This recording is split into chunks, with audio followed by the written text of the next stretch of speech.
Saat ini vaksin merupakan metode penting dalam kehidupan modern untuk menjaga individu maupun komunitas tetap sehat. Namun bagaimana sebenarnya vaksin ini bekerja? Pada kesempatan kali ini kita akan membahas mengenai mekanisme kerja dari vaksin secara singkat. Sebelum kita lanjut, terlebih dahulu perkenalkan saya Cecep. Selamat datang di Ceherang.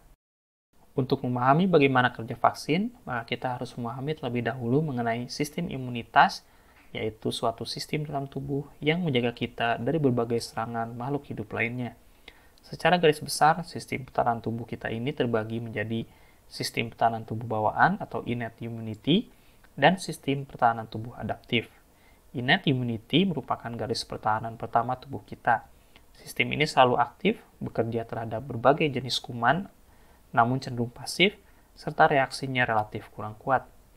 Contoh dari innate immunity misalnya sawar fisik seperti kulit, mukosa, kemudian lisozim di ludah, sistem komplement, sistem TLR atau toll-like receptor, sel-sel fagosit, asam lambung, dan lain sebagainya. Adapun sistem imunitas adaptif merupakan lini pertahanan kedua dan yang utama. Sistem ini perlu diaktifasi dan biasanya merupakan proses ikutan dari sistem innate immunity. Sistem pertahanan tubuh adaptif juga spesifik, artinya bereaksi terhadap musuh, virus, atau bakteri tertentu saja. Reaksinya juga kuat dan mampu membersihkan kuman secara cepat dan efektif. Akan tetapi, kelemahan sistem imunitas adaptif adalah memerlukan waktu untuk aktif berkembang, dan sistem ini biasanya tidak bisa bereaksi apabila tubuh berhadapan dengan musuh untuk pertama kalinya. Adapun sistem pertahanan adaptif ini juga terbagi menjadi sistem pertahanan atau imunitas seluler, di mana aktor utamanya adalah sel limfosit T sitotoksik, dan yang kedua adalah imunitas humoral yang aktor utamanya adalah limfosit B yang memproduksi antibodi. Selain itu terdapat pula sekelompok sel khusus, yaitu sel B memori, yang bertugas mengingat kuman atau musuh, agar sewaktu musuh datang untuk kedua kalinya, maka sistem imunitas adaptif ini dapat langsung aktif dan melindungi tubuh kita dengan lebih efektif dan efisien. Nah, jadi kerja vaksin sebenarnya adalah mengaktifasi sistem imunitas adaptif dengan memperkenalkan antigen kepada sistem imunitas, seperti menyiapkan peralatan perang, informasi, serta latihan simulasi perang bagi pasukan untuk menghadapi musuh. Adapun antigen yang ada di vaksin bisa berupa virus atau bakteri utuh yang mati atau dilemahkan, atau bagian molekul khusus dari virus atau bakteri, bisa berupa protein, atau yang saat ini tergolong terbaru adalah dengan DNA dari bakteri atau virus. Pemberiannya bisa dengan oral atau diminum, seperti pada vaksin polio, atau disuntikan. Bentuk suntikan ini juga bisa ke dalam kulit atau intrakutan, di bawah kulit atau subkutan, atau ke dalam otot atau intramuskular. Ketika vaksin disuntikan, maka antigen yang ada di vaksin akan masuk ke dalam tubuh.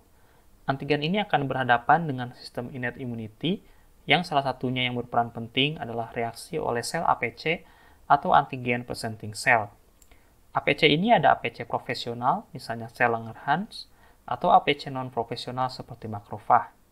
Antigen oleh APC akan dimakan atau difagositosis, diproses di dalam sel, dan kemudian antigen akan disimpan di permukaan APC, disatukan dengan molekul permukaan khusus yaitu Major Histocompatibility Complex atau MHC kelas 2. Kemudian APC ini akan berpindah dari jaringan sekitar tempat disuntikannya vaksin ke kelenjar getah bening regional. Di dalam kelenjar getah bening ini, APC yang membawa antigen pada MHC kelas 2 akan bertemu dengan sel limfosit T imatur. Sel T imatur mengenali antigen pada MHC kelas 2 melalui molekul reseptor sel T, dan akibat interaksi ini, sel T imatur akan aktif dan berubah. Salah satu perubahan penting adalah sel T imatur berubah menjadi sel T CD4 atau sel T helper. Sel T helper ini sangat penting bagi aktivasi sistem imunitas adaptif.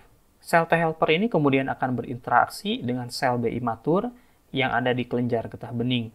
Interaksi ini akan mengaktifasi sel B, dan sel B akan berproliferasi dan berubah menjadi sel plasma atau plasmosit yang memproduksi antibodi. Adapun sebagian juga akan berubah menjadi sel B memori. Sel B memori ini penting sebagai pengingat yang jika di kemudian hari musuh atau kuman benar-benar masuk, maka sel B memori ini akan langsung mengenali musuh dan secara cepat akan langsung berubah menjadi sel plasma yang memproduksi antibodi dan menetralisir bakteri atau virus yang mencoba masuk dan menyerang tubuh. Jadi jelas setelah proses aktivasi lewat vaksin, maka tubuh dapat terlindungi dari serangan selanjutnya. Namun tentu dari penjelasan tadi, agar vaksin dapat bekerja dengan baik, maka pada pemberian vaksin diperlukan sistem imunitas yang bekerja dengan baik. Kondisi yang melemahkan sistem imunitas, misalnya malnutrisi, defisiensi sel T, seperti akibat HIV atau kemoterapi, sakit berat, atau gangguan genetik yang mempengaruhi sistem imunitas dapat menurunkan efektivitas dari pemberian vaksinasi. Apalagi jika vaksin yang digunakan adalah vaksin kuman hidup yang dilemahkan. Bukan hanya vaksin tidak efektif, namun juga kuman tersebut bahkan dapat berkembang dan menjadi penyakit. Oleh sebab itu, sangat penting bagi orang-orang yang akan divaksin diperiksa terlebih dahulu untuk mengetahui apakah orang tersebut layak diberi vaksin atau tidak.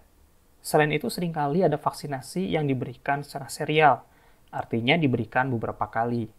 Hal ini disebabkan karena vaksin tersebut hanya membawa satu antigen saja, dan biasanya pada pemberian pertama reaksi imunitas yang terjadi lemah dan singkat.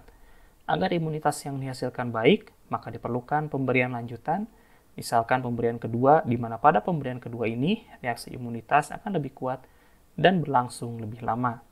Inilah alasan kenapa beberapa vaksin perlu diberikan lebih dari satu kali pemberian. Nah, begitulah penjelasan singkat kita mengenai mekanisme kerja vaksin. Jangan lupa dukungannya terhadap channel ini dengan mengklik tombol subscribe, like, dan share, serta jika ada pertanyaan atau pendapat dapat disampaikan di kolom komentar di bawah dari video ini. Akhir kata, saya Cecep undur diri dan sampai jumpa kembali di kesempatan yang akan datang.